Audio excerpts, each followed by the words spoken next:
नमस्कार, मैं Ashutosh Rana crime petrol के इस नए अध्याय शातिर क्रिमिनल्स में आप सभी का हार्दिक स्वागत करता हूं। अपराध मात्र व्यक्ति का नहीं बल्कि हमारे पूरे समाज की विफलता का प्रमाण है। स्त्री के अपने गुण होते हैं और पुरुष के अपने गुण होते हैं, लेकिन जब से समाज ने औरतों को पुरुषों से कम आंका है तब से लेकर आज तक औरतें अपने बराबरी के हक के लिए संघर्षरत हैं। औरतों के साथ हो रहे अत्याचार कहीं ना कहीं पुरुष की मानसिकता का घोतक है कि वो औरत के साथ कुछ भी कर सकता है और औरत उसका कुछ भी नहीं बिगाड़ सकती। आखिर कौन था वो अपराधी जो भरी दोपहर अपने अपराध के लिए उपयुक्त जगह का चुनाव करता है और फिर बेखौफ होकर एक महिला को उस जगह ले जाकर अपनी हवस का शिकार बनाता है? कहां से आता है ऐसा दुस्साहस? कहीं ऐसा तो नहीं कि ऐसे दरिंदों के सर से कानून का खौफ खत्म हो गया है, या औरतों पर होती दरिंदगी की खबरों को सुनते सुनते इन अपराधियों ने ऐसे कुकर्मों को अपना हक समझ लिया है?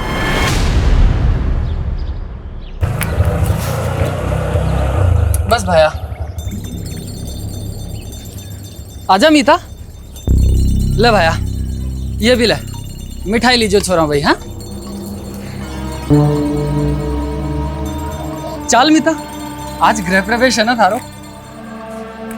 अच्छा रुक रुक रुक रुक, एक मिनट, रुक रुक रुक रुक, एक मिनट।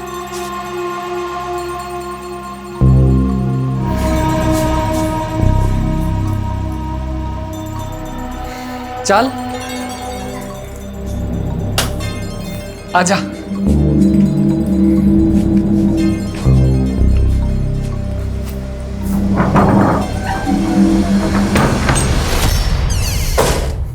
थारी आँखों का सुरमा प्यारा लागे, रे चोखा लागे रे मन। अरे क्या कर रहे हो? रुको रुको, मने दो। मैं अरे तू आराम कर, मैं कर लूंगा। थे काम करोगे और मैं आराम ना। लाओ मने दो और वो डब्बो लेकर आओ।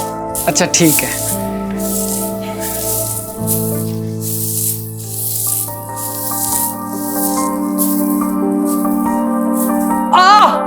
कहीं हुई हो? अब लग गई। क्या कर रहे हो?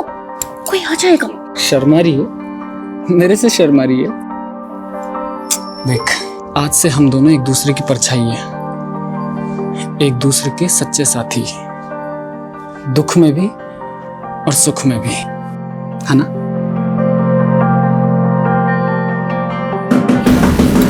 कोई आ गया। कौन है?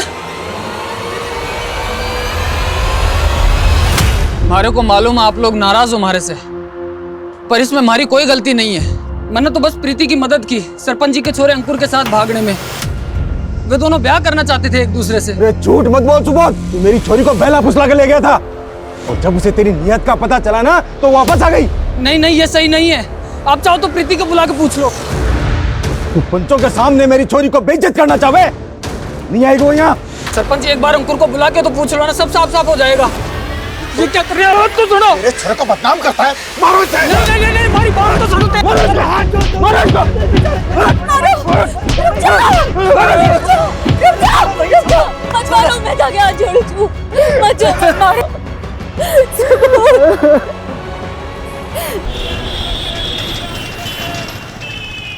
रेनू, तुम्हारी भाग्य रेखा देखी मैंने, पक्का कोई लॉटरी लगने वाली है। कुछ भी अनशन मत बोला। अरे पाग, अंडरस्टैंड नहीं बोल रहा हूँ, सच बता। एक सेकंड दो, ये देखो, ये जो रेखा है ना, इसमें साफ लिखा है कि तुम्हारी बहुत तेज चल रहा है। हीरो समझते अपने आप को? कौन है भाई आप? बताओ तुझे कौन हूं मैं? क्या कर रहे हो ये? क्यों? शादी मुझसे कर रही हो, मजे इसके साथ कर रही हो। शादी? क्या बोल रहा है रेनू ये? झुंडू शादी मंगेतर है मेरी, अगर इसके आसपास भी दिखा ना तो तोड़ दूंगा। चल भाग जा, भाग जा।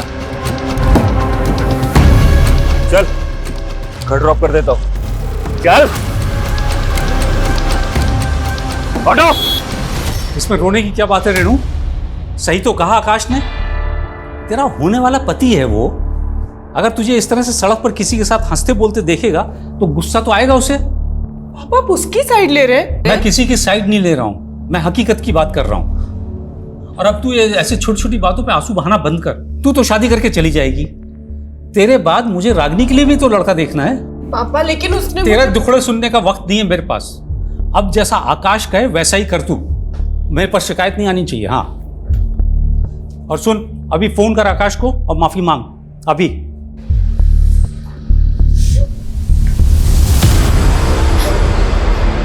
अरे बस ठीक हूँ मैं। अपनी हालत तो देखो, कितनी बुरी तरह मारा है उन लोगों ने।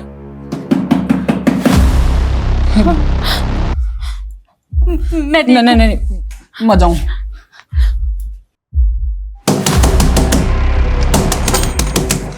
सुबोध, क्या हो गया? अरे भाग यहाँ से। अरे क्यों? गांव वाले आ रहे हैं तुझे मारने के लिए। क्या बात कर रहे हो ज्ञान? अरे सरपंच और प्रीति के घर वालों से तूने दुश्मनी मोल ले ली है, और ये किस चोरी से ब्याह करके ले आया तू? क्या सोचा था गांव वाले तेरा स्वागत करेंगे? तारे को तो सब कुछ मालूम है ज्ञान। पूरा गांव जानता है प्रीति और अंकुर की प्रेम लीला के बारे में। अंकुर के दबाव में मैंने सब कुछ किया। नीता से शादी करने के लिए मुझे कुछ पैसों की ज़रूरत थी, वो पैसे मांगे मैंने अंकुर से, और उसके बदले में ये काम किया। तो अरे ये सब कुछ उन लोगों को कौन समझाएगा? उनके सर पर तो खून सवार है। प्रीति के घर वाले और सरपंच ने मिलकर तुम दोनों को मारने का मंसूबा बनाया है। लेके भाग जा इस चोरी को। भाई जिंदा ना बच पाओगे तुम लोग, जिंदा ना बच पाओगे भाई। नहीं मित्र, तू फिक्र मत कर, कुछ नहीं होने दूंगा तारे को। पापा बात तो सुनिए मेरी, कुछ तो खा लीजिए आप। नहीं, मैं नहीं खाऊंगा। पहले तो आकाश को फोन करके माफी मांग। ठीक है पापा, मैं आकाश से माफी मांगने को तैयार हूँ। क्यों दीदी, आप क्यों आकाश से माफी मांगोगी? माफी तो उसे आपसे मांगनी चाहिए। शादी से पहले ही पापा वो दीदी पर इतने हुक्म चला रहा है, तानी शादी के बाद तो क्या करेगा? मैं तो आपसे कह रही हूँ, आप ये रिश्ता तोड़ दो। क्या अनशन पक रही है? रिश्ता ना हुआ, पेड़ पे लगा हुआ फल हो गया। जब जी चाह तोड़ दिया। अरे ऐसे रिश्ते बार बार नहीं मिलते। इंजीनियर है आकाश, लाख रुपए की उसकी तनख्वाह है। होगी, लेकिन पापा जिस घर में दीदी खुश ही नहीं रहेंगी वहां उस पैसे का क्या काम? चुप कर तू अभी छोटी है, तुझे समझ नहीं है। मैं जो कुछ भी कर रहा हूँ इसके भले के लिए कर रहा हूँ, और तू उल्टा सीधा मत डाल इसके दिमाग में। लेकिन पापा, दीदी आप परेशान मत हो, मैं हूं ना, मैं कुछ करती हूँ।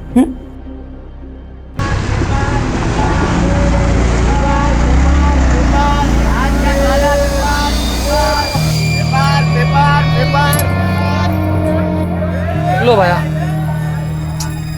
क्या देख रही है? गांव से बहुत दूर है हम, कोई नहीं आएगा। चल एक काम कर, तू यहाँ बैठ, मैं टिकट लेकर आता हूँ। हाँ, ये फोन में पैसे भी भरवा लाना।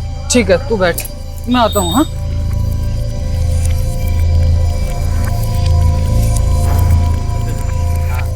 छोड़ूंगा नहीं। क्या नहीं छोड़ेगा है? हलवा समझा है क्या? आपकी वाला हाथ लगा के दिखा तो मेरे को, सारा मेरे को धक्का दे रहा। मेरा मोबाइल चुराता है, मेरा मोबाइल चुराता है, मेरा मोबाइल चुराता है।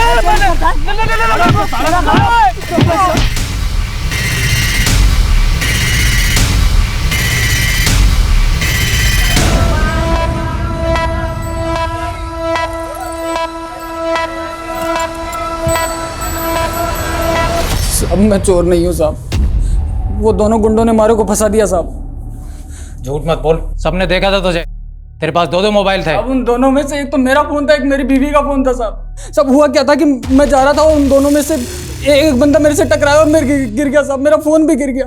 उनमें से एक मेरा फोन उठा के बोलता है कि ये मेरा फोन है, मेरा फोन है, और वो चोर चोर चिल्लाने लग गए साहब। सब मेरी बीवी बस स्टैंड पे मेरा इंतजार कर रही है साहब। बस पुलिस के सामने जो भी आता है ना, दुख भरी कहानी सुनाता है। एक दिन लॉकअप में रहेगा ना तो सब कबूल कर लेगा। बंद करो इसको लॉकअप में। साहब मैं सच कह रहा हूँ साहब, मैं कुछ झूठ नहीं बोल रहा साहब, मैं चोर नहीं हूँ साहब। अभी साहब, आप जिसको ढूंढ रही हैं उनको तो मैंने दिल्ली की बस में चढ़ते हुए देखा है। क्या? हाँ, आइए आपको दिखाते हैं कौन सी बस में चढ़े। आइए पास में आइए।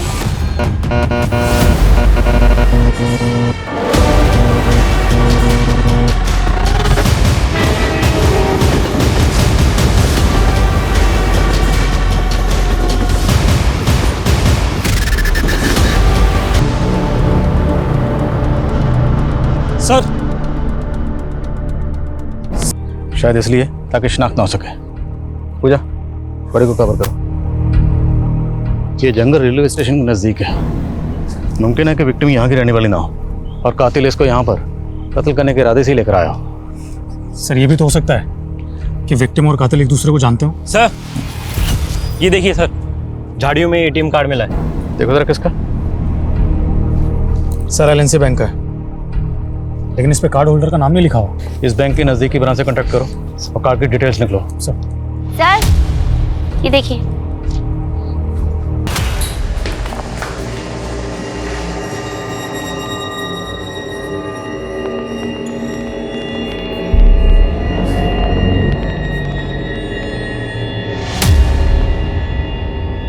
अच्छी लग रही हो। सॉरी हाँ, ये कुछ ज्यादा ही हो गया, मुझे पता है। लेकिन तुम भी मुझसे बहुत बहस करती हो। काम करो, तुम मुझे सॉरी बोल दो, ठीक है? सब कुछ यहीं पे खत्म करते हैं। आकाश I'm sorry। It's okay, आगे से ना। लेकिन मैं तुमसे शादी नहीं कर सकती। मैं किसी और से प्यार करती हूँ। आकाश, यहाँ पे तमाशा मत करो। तमाशा तुमने देखा ही है। मैं तुम्हें अपनी बीवी मान चुका हूं, इतनी आसानी से नहीं जाने दूंगा। किसकी वजह से मुझे छोड़ रही हो? इस चंदू की वजह से। काट के लाके रख दूंगा मैं। आकाश, जबरदस्ती तुम मुझे हासिल नहीं कर सकते। अच्छा यही होगा कि मुझे भूल जाओ। प्लीज मुझे मेरी जिंदगी अच्छे से जीने दो।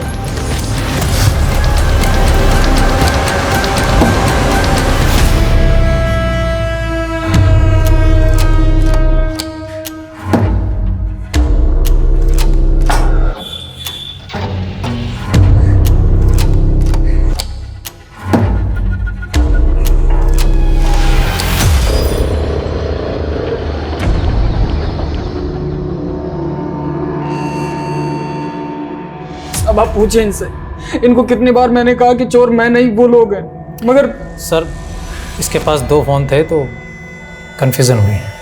फिलहाल जाओ तो। Sorry sir. सब हमारी बीवी साहब। तुम शांत हो जाओ, बैठो। बताओ क्या हुआ है? हमारी बीवी का कुछ पता नहीं चल रहा है साहब। आखिरी बार कहाँ देखा था उसको? जयपुर बस अड्डे पे साहब। और सर इन्हें ठगने वाले लोगों के बारे में भी हम पता लगा रहे हैं और काम करने के तरीके से लग रहा है जैसे कोई पेशेवर मुजरिम थे। सब हमारी बीवी का पता लगा लो साहब। सुबह तुम फिक्र मत करो, हम तुम्हारी बीवी को जल्द से जल्द ढूंढने की कोशिश करेंगे। ठीक है सर। बॉडी की शिनाख्त अभी तक नहीं हो पाई है। हालांकि पोस्टमार्टम रिपोर्ट से पता चला है कि लड़की की उम्र 23 से 25 साल के बीच थी। और सर लड़की की मौत बॉडी मिलने से 7 से 8 घंटे पहले हुई थी। और मारने से पहले विक्टिम के साथ फिजिकल रिलेशन बनाया गया, पर बॉडी पर किसी भी तरह के डीएनए सैंपल्स नहीं मिले। शायद प्रोटेक्शन यूज किया होगा। और सर बॉडी में नींद की गोलियां भारी मात्रा में मिली है। सर हो सकता है कातिल का यह प्लान रहा हो, पहले नशे की गोलियां देकर लड़की को बेहोश किया, फिर उसके साथ फिजिकल हुआ और फिर उसको मार दिया। इसलिए बॉडी पर किसी भी तरह का रजिस्टिंग मार्क्स नहीं है। वो स्टेडियम की डिटेल्स कब तक आएंगे? सर बैंक मैनेजर से बात की है, कार्ड बहुत पुराना है इसलिए थोड़ा समय लग रहा है। जब तक कार्ड की डिटेल्स आती हैं, विक्टिम की तस्वीर दिल्ली एनसीआर के सभी थानों में भेजो। शायद कहीं कोई मिसिंग कंप्लेंट फाइल हुई हो। और इस टैटू को आसपास के जितने भी टैटू पार्लर्स हैं सब जगह दिखाओ। और विक्टिम की तस्वीर सभी लोकल न्यूज़पेपर में दो। शायद कोई शिनाख्त के लिए आ गई। दीदी, आकाश से शादी ना करने का डिसीजन आपका एकदम सही है, लेकिन आप मेरी बात मानो तो अभी भी। रागिनी, मैं जानती हूँ तुझे मेरी फिक्र है, पर तुझे अब मेरी फिक्र करने की कोई जरूरत नहीं। अब मैंने तय कर लिया, मैं डर के नहीं जीने वाली। और वैसे भी अब मेरी जिंदगी में कोई और आ गया। कौन है वो? और कहीं उसी की वजह से तो तुमने संजीव को रिजेक्ट नहीं किया था? सच बताओ दी। Sanjeev I am sorry. मैं जानती हूँ कि मुझे ये सब कुछ पहले ही बता देना चाहिए था, लेकिन मैं क्या करती, मेरे फादर बहुत स्ट्रिक्ट हैं। संजीव, मेरे कहने से शादी नहीं रुकेगी, सिर्फ तुम ही शादी को रोक सकते हो। प्लीज़ मुझे रिजेक्ट कर दो। ठीक है, मैं मना कर दूंगा। रेनू दी, उस दिन भी तुमने एक झूठी कहानी बनाकर इतना अच्छा लड़का हाथ से गवा दिया। तुझे संजीव की इतनी फिक्र क्यों हो रही है? टॉपिक मत बदलो दी। ये बताओ कोई लड़का है भी या नहीं, या फिर तुम इस बार भी कोई झूठी कहानी बना रही हो? दी बताओ ना, कौन है वो? सही वक्त आने पर सब बता दूंगी। सर जो एटीएम कार्ड हमें जंगल में मिला था, बैंक मैनेजर का कहना है कि वो एटीएम कार्ड झारखंड के भभुआ के रहने वाले एक आदमी का है।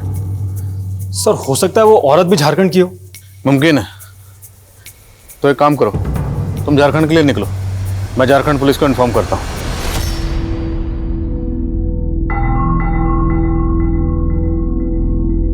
रेणु, कहाँ है तू? इधर आ, बाहर आ। जी पापा, क्या हुआ? क्या है ये? हैं? राजेश कौन है ये? पापा, राजेश मेरे पति का नाम है। क्या? तूने सच में शादी कर ली? कोई शादी वादी नहीं हुआ है अंकल। कह तो रहा हूं आपसे, सर्टिफिकेट नकली है ना? नहीं पापा, ये सर्टिफिकेट एकदम सच है, मेरी वाकई में शादी हो गई है। क्या है ये? अंकल आप दुखी मत हो, देखो आप शादी की तैयारी करो, मैं हूं ना, इसे तो मैं संभाल लूंगा। तो जैसे गुंडे से कभी शादी नहीं करूंगी। निकल जा मेरे घर से, बाहर निकल जा, बाहर जा। अंकल, तेरी शादी आकाश से ही होगी। सॉरी आकाश। अरे अंकल आप माफी क्यों मांग रहे हैं? प्लीज बुरा मत मान। नहीं अंकल आप टेंशन क्यों ले रहे हैं? मैं कह तो रहा हूँ आपसे, मैं संभाल लूंगा सब कुछ। अब शादी की तैयारी की क्या कर रहे हैं रेणु? मुझे मारेगी? मार।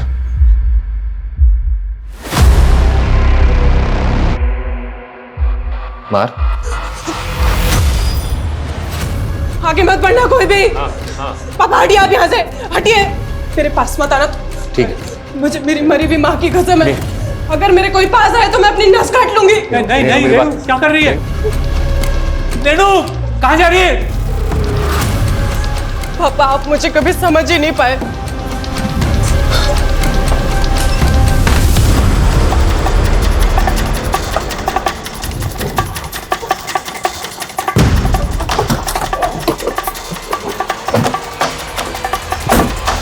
मुजाहिद आपका ही नाम है? जी साहब, हमारा एटीएम कार्ड चोरी हो गया था साहब।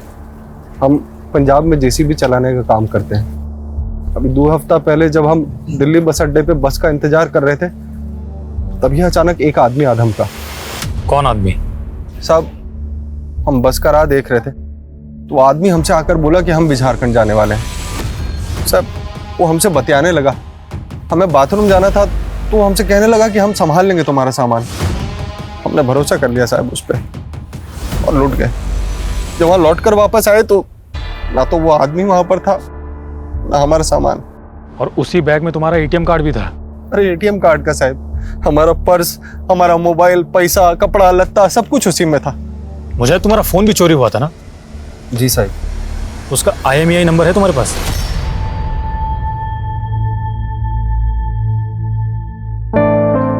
रागिनी, रागिनी रुक, मारी हूँ। रागिनी, अच्छा वो तुम मिल गई। रागिनी मैं कल दिल्ली जा रही हूँ। मुझसे बात मत करो तुम। Ragini I am so sorry, पर तू ही बताना मैं क्या करती। वो उस आकाश से शादी करके अपनी जिंदगी तो नहीं बर्बाद करती ना? पर मेरी कर दी ना। मतलब तुम तो चली गई, पर तुम्हारे किए की सजा मुझे भुगतनी पड़ेगी। रागिनी एक मिनट, साफ साफ बता हुआ क्या है? आकाश बेटा, हाँ बाबा, मुझे माफ कर दे, मैं अपना वादा पूरा नहीं कर पाया। देखिए जैसे हाथों की सारी उंगलियां एक जैसे नहीं होती, वैसे ही सारी औलादें एक जैसे नहीं होती। आप अपना वादा पूरा कर सकते हो अभी भी। मैं रागिनी से शादी कर लूंगा, अगर आपकी इजाजत हो तो। बिल्कुल, बहुत अच्छी बात कही तो। रागिनी तू करेगी ना आकाश से शादी? तू आकाश से शादी करेगी? ये सब तुम्हारी वजह से हो रहा है। रागिनी मेरी बात तो सुन।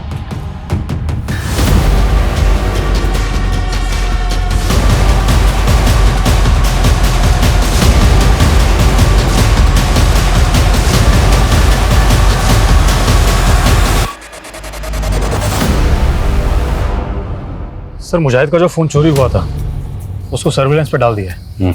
अगर कोई दूसरा सिम एक्टिव हुआ तो पता चल जाएगा। सर विक्टिम की बॉडी का क्या करना है? डॉक्टर का कहना है कि बॉडी तेजी से गल रही है। डॉक्टर से बॉडी का डीएनए प्रिजर्व करने के लिए कहो और उसके बाद अंतिम संस्कार करवा दो। और विक्टिम की तस्वीरें दी थी अखबार में, उसे भी कुछ पता नहीं चला? सर फिलहाल तो नहीं।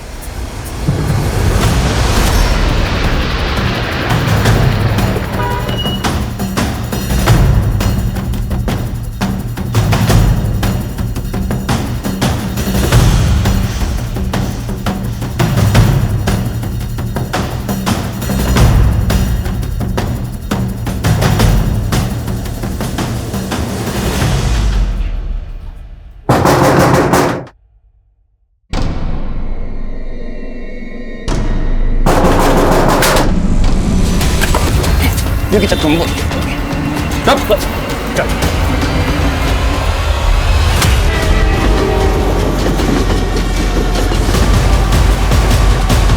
साहब मारो बच्चा, सच कह रहे हैं। हमने उसकी बीवी के साथ कुछ नहीं किया, उसको तो 2 लोग उठाकर ले गए थे साहब। कौन था वो आदमी? साहब हमें नहीं मालूम वो आदमी कौन था। हम मानते हैं कि हमने उस दिन सुबोध को ठगा था। लेकिन साहब जब हमने सुबोध की बीवी को देखा तो हमारे मन में लालच आ गया और हमने एक और प्लान बनाया। अभी साहब आप जिसको ढूंढ रही हैं उनको तो मैंने दिल्ली की बस में चढ़ते हुए देखा है। क्या कह रहे हैं आप? अरे हाँ वही ना, हल्की पीली शर्ट वाला आदमी ना, वो तो भाभी साहब 12:20 की बस से दिल्ली चला गया। अरे मैंने ही तो टिकट काटा था उसका। ये हाँ सुबोध नाम था ना उनका। हाँ पर ये मारे को अकेला छोड़कर कैसे जा सकते हैं? भाई साहब मारे को अभी दिल्ली जाना है। भाभी साहब आज तो कोई बस है नहीं, कल जरूर मिल जाएगी दिल्ली की बस आपको, कल चले जाना। पर मैंने तो अभी जाना है। आप फिक्र मत करो, आपको दिल्ली जाना है। शाम को यहाँ से टैक्सी जाएगी, वो मेरा दोस्त ही है, छुड़वा देते हैं आपको। वो बोली थी, आसानी से मेरी बातों में भी आ गई। नहीं अच्छा दोस्त है मेरा। छोड़ो, छोड़ो, मैंने कुछ नहीं किया। अरे छोड़ो। आवाज में कौन था हमें नहीं मालूम। मैंने उसकी गाड़ी का नंबर का फोटो लेने की भी कोशिश करी, लेकिन नंबर साफ नहीं था साहब। साहब मानते हैं कि हमने उस लड़की को बेचने का प्लान बनाया था, लेकिन वो आदमी उसको किडनैप करके ले गया। और कहाँ लेके गए साहब हमें नहीं पता साहब। नहीं मालूम साहब, हम सच बोलते हैं साहब। लेकिन हमें पता है कि तुम दोनों के मुंह से सच कैसे उगलवाना है। साहब हम मीता को अगवा किसने और क्यों किया था ये अब तक पता नहीं चला था। अनुज के मुताबिक मीता को अगवा करने वाला शख्स नकाबपोश था, लेकिन क्या अनुज जैसे शातिर अपराधी की बात पर यकीन किया जा सकता है? दूसरी ओर रेनू और रागिनी, इन दोनों बहनों की कहानी से भी पर्दा उठना अभी बाकी है। या चांदनी थैंक यू सो मच। तुम नहीं होती ना अगर तो ये जॉब मुझे कभी नहीं मिल पाती। कितनी बार थैंक्स बोलेगी? दोस्त भी बोलती है और थैंक्स भी बोलती है। चल मेरा घर आ गया, कल मिलते हैं। Okay bye bye bye.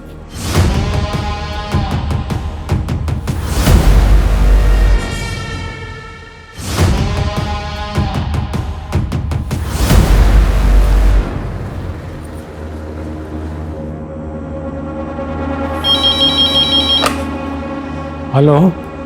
अब हेलो पापा, मैं रेनू।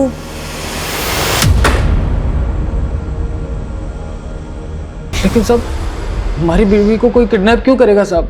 सुबोध हम भी पहले ऐसे ही सोच रहे थे और इसीलिए उन दोनों के साथ हमने सख्ती भी की, पर वो दोनों अपनी अपनी बात पे अड़े हुए हैं कि उन दोनों ने मीता के साथ कुछ भी नहीं किया। तुम हमें ये सोचकर बताओ, क्या मीता की किसी के साथ कोई दुश्मनी थी, आस पड़ोस में या कहीं और? मीता की तो नहीं साहब, लेकिन हमारी दुश्मनी है सब हमारा गांव में। तो तुम्हें लगता है कि प्रीति के फादर विजय और गांव का सरपंच मीता को अगवा कर सकते हैं? धोखा और दुश्मनी इंसान आसानी से नहीं भूलता साहब। कहीं उन लोगों ने हमारी मीता को। तुम चिंता मत करो, फिलहाल तुम घर जाओ, जैसे ही कुछ पता चलेगा हम तुम्हें बता देंगे। ठीक है साहब। शर्मा, इस सुबोध के गांव जाकर हमें इंक्वायरी करनी होगी। हो सकता है कि वहां से मीता के बारे में हमें कोई पुख्ता लीड मिले। साहब इंसान को पहचानने में बात खा गया मैं। वो आकाश जिसे मैंने अपने बच्चों से ज्यादा माना, कातिल निकला।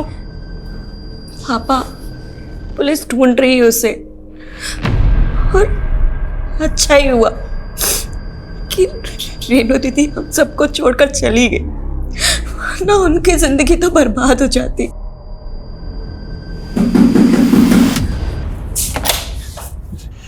मुझे बचा लो, दरवाजा बंद करो, पुलिस मुझे ढूंढ रही है। रागिनी दरवाजा बंद करो।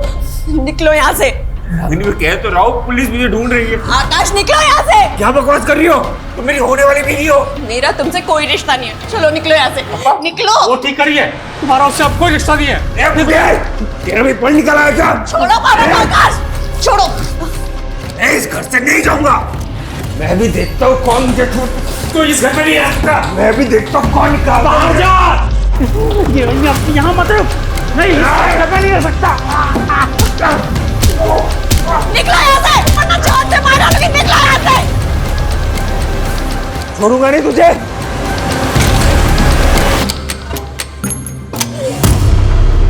अरे नहीं साहब, हमारी दुश्मनी तो सुबोध से थी। मीता को अगवा करके मेरे को क्या मिलेगा? साहब जरूर किसी ने आपके कान भरे हैं। देखिए इस उम्र में हड्डियां कमजोर हो जाती हैं, जोड़ने में टाइम लगता है। क्यों बेकार में तोड़वाना चाहते हैं?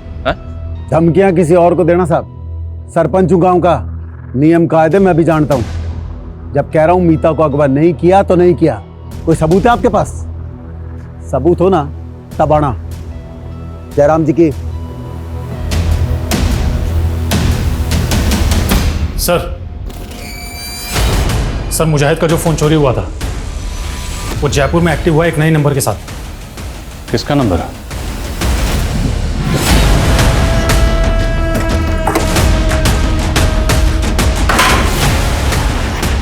शुभम। हाँ। अरे लेकिन लेके चलो सर। अरे मैंने किया क्या है? लेकिन मारे को मत मारो साहब जी, मैं सब बता रहा हूँ। आपने मैंने वो फोन एक मोबाइल की दुकान से खरीदा था। वो आदमी सेकंड हैंड फोन बेचता है। वो फोन तुमने कौन सी दुकान से खरीदा था? अरे चल निकल। क्या होगा साहब? अरे बात क्या है? सब मैं बताता हूँ। साहब मैं मानता हूँ कि मैंने चोरी का फोन बेचा है साहब, लेकिन ये कत्ल वतल से मेरा कोई लेना देना नहीं है साहब। किसको बेचा? अरे साहब दिन में 10 लोग आते हैं, 10 फोन बेचता। 10 लोगों के चेहरे याद कर और बता किस किस को बेचा था। तेरी दुकान में सीसीटीवी तो है ना? हाँ पर वो खराब है साहब। अब अगर तुझे खुद की जान बचानी है तो जिसको फोन बेचा था उसके नाम और चेहरे याद कर। नहीं साहब, मैं चेहरे याद करता हूँ। और वो आप लोग क्या बनवाते हैं? स्केच प्रशांत जो भी स्केचेस बनवाए उन्हें मुजाहिद से वेरीफाई करो। जी सर मेरे ख्याल से लड़की की पहचान करवाने की हमें फिर से कोशिश करनी चाहिए। सर एक बार फिर से अखबार में फोटो दे दो। तो इस बार विक्टिम और उसके हाथ में जो टैवा देश के बाकी अखबारों में छुपो। शासनाक्तों पर। सर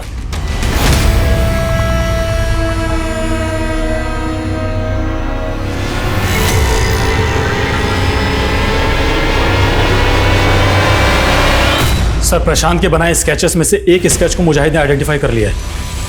ये रहा वो स्केच और इसे उठा लिया है। मैं मानता हूँ कि मैंने मुजाहिद का सामान और उसका फ़ोन चुराया था साहब, पर वो सारा सामान मैंने प्रशांत को बेच दिया था साहब।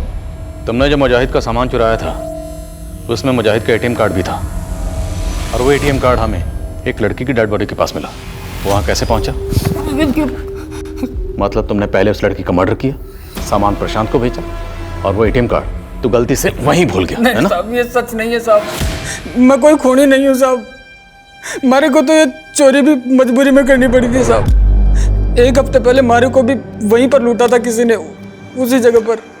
हमारे पास तो जयपुर आने का भी पैसा नहीं था साहब, और मजबूरी में मारे को भी वही जुल्म करना पड़ा जो हमारे साथ हुआ था। इस टैटू को देख और बता, तूने ये टैटू किसी लड़की के हाथ में देखा था? नहीं साहब। अगर ये सबूत सच बोल रहा है तो हमें इस केस को रीलुक करना पड़ेगा। हमसे कहीं ना कहीं कोई ना कोई चूक तो हुई है। सर सुबोध का स्टेटमेंट वेरीफाई करने के लिए मैंने प्रशांत को पुलिस स्टेशन बुलाया था, लेकिन उसका फोन बंद आ रहा है।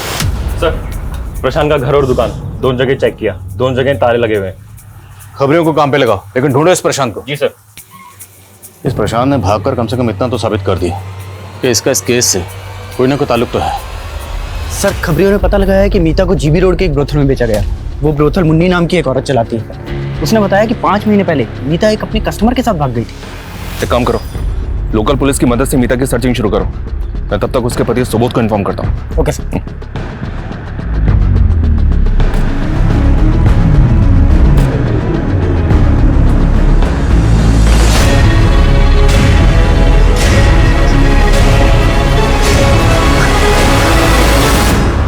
मेरी बेटी रागिनी ही है।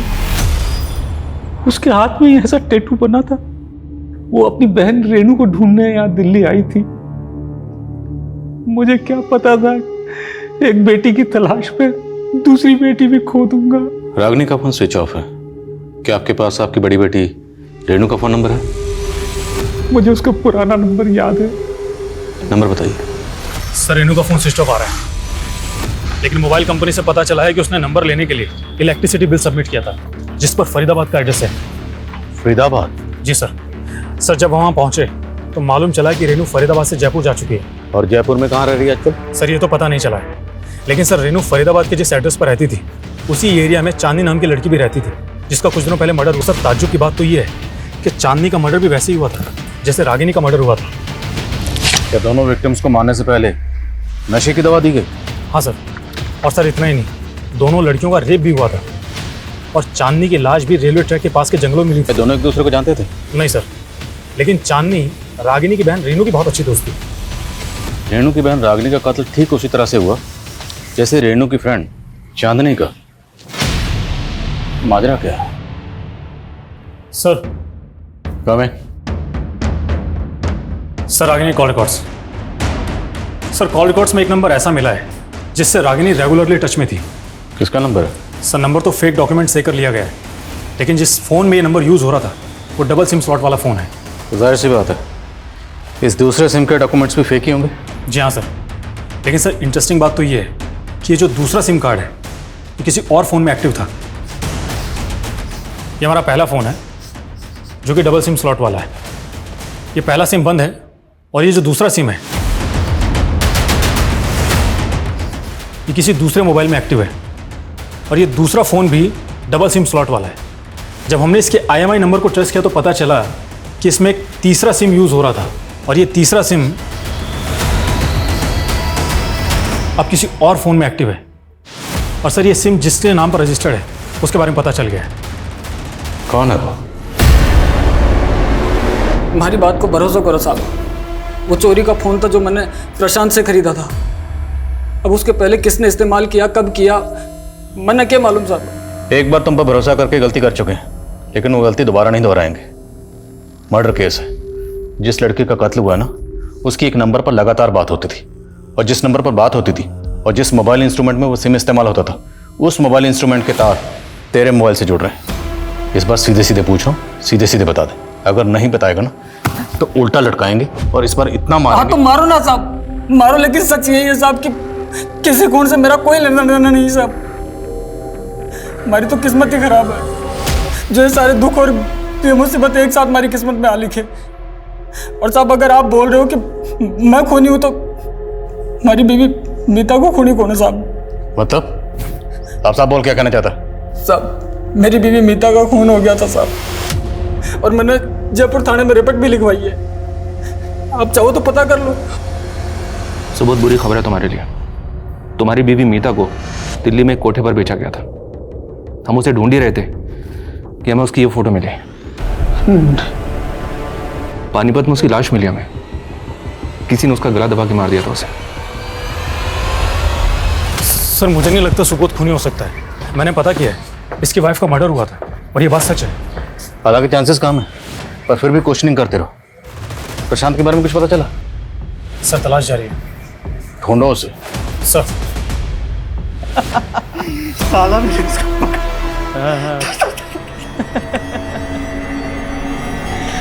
साले वर्दी देखते पक गया होगा। साला पहनी क्या बात है?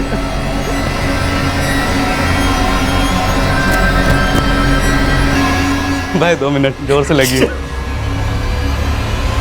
सुखराम जल्दी आओ, खुद को मारने की कोशिश की इसने। एम्बुलेंस बुलाओ जल्दी। हेलो, हाँ मैं हॉस्पिटल में हूँ।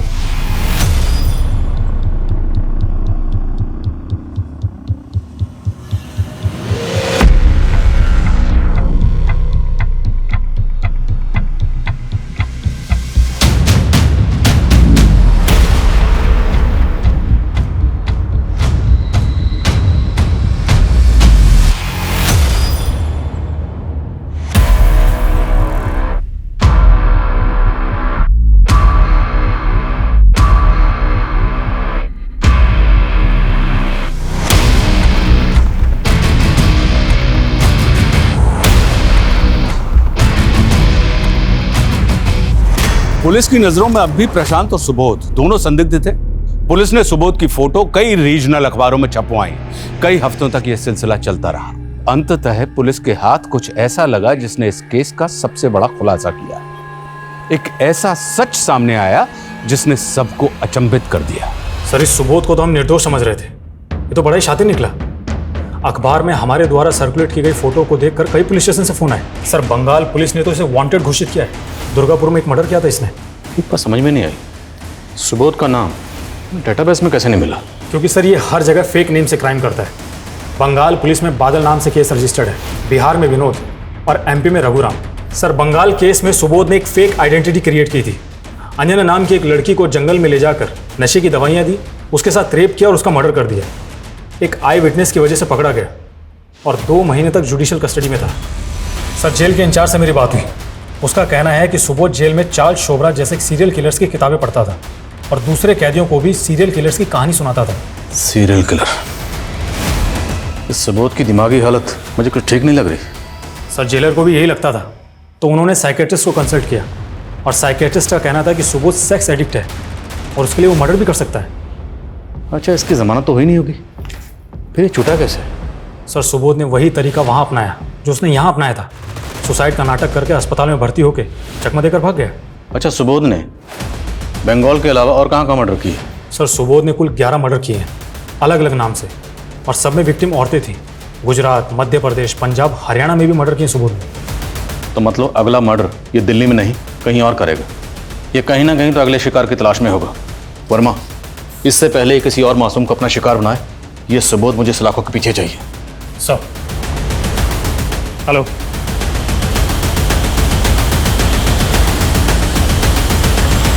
सर, वो रूम नंबर 11 में पक्का वही है सर? पक्का? Yes sir. चलो।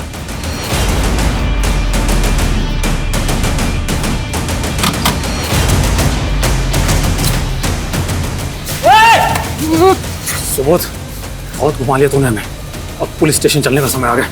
लेके चलो इसे। खूब दौड़ाया ना आप लोगों को, लेकिन अब और परेशान नहीं करूंगा। बता दूंगा सब कुछ। हमारी मीता, जिसको उन कमीनों ने धंधे पर बैठा दिया था, आपको तो पता ही चला होगा ना? पता है हमें।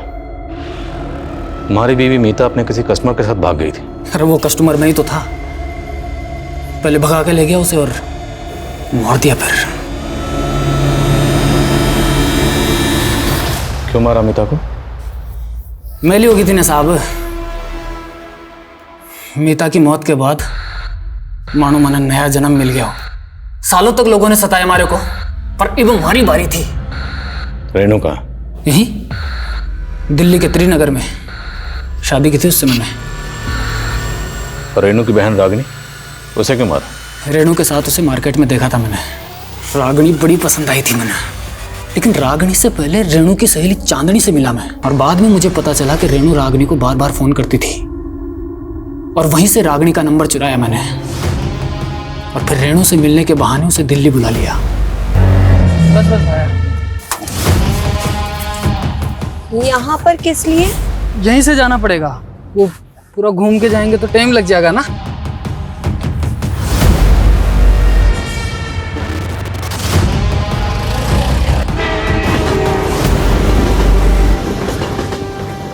अरे थक गई है, एक काम कर। और कितना दूर जाना है? ये जूस पी ले, पी ले पी ले। और पी ले।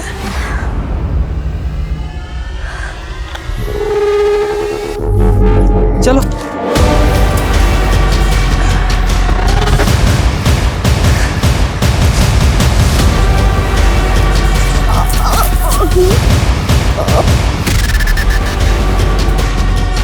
ये सब वैश्यपना क्यों करता था? हमारे को भी शोभराज भैया की तरह अलग अलग लड़कियों को चखने का चस्का लगा था।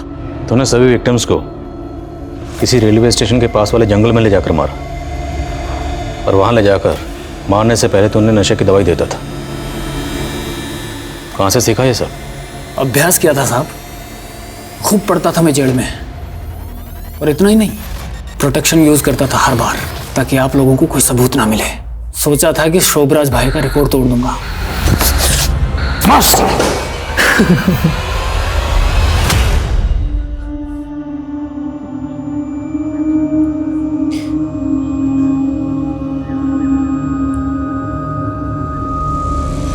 सुबोध ने अपने स्टेटमेंट में जो खुलासे किए थे वो काफी चौंका देने वाले थे। सुबोध एक कुख्यात अपराधी के किस्सों और कारनामों से काफी प्रभावित था। उस अपराधी को वो अपना आदर्श, अपना रोल मॉडल मानने लगा था और उसके जैसा बनने की सनक में वो ठीक उसी अंदाज में अपराध किया करता था। सुनने में कितना विचित्र लगता है ना, लेकिन अफसोस कि ये आज के युग की सच्चाई है। जिस तरह मनोरंजन के नाम पर खबरों को सनसनीखेज बनाकर हमारे सामने पेश किया जाता है, ये भी इसकी एक वजह है। न्यूज चैनल और अखबार में हमें अक्सर कुख्यात अपराधियों का महिमा मंडन सुनने को मिलता है, पढ़ने को मिलता है। एक भगोड़े व्यापारी से लेकर एक फ्रॉड बाबा की आलीशान जिंदगी को हमारे सामने एक रोमांचक कहानी की तरह पेश किया जाता है और युवा अक्सर ऐसे बैड बॉयज की कहानी से आकर्षित होते हैं और उनके जैसा बनने की चाह पालने लगते हैं। वो ये सच नजरअंदाज कर देते हैं कि इन सभी शातिर अपराधियों की जिंदगी सिर्फ एक छलावा मात्र है और कुछ नहीं। यह अत्यंत आवश्यक है कि आज का युवा अपने आदर्श सोच समझकर चुने।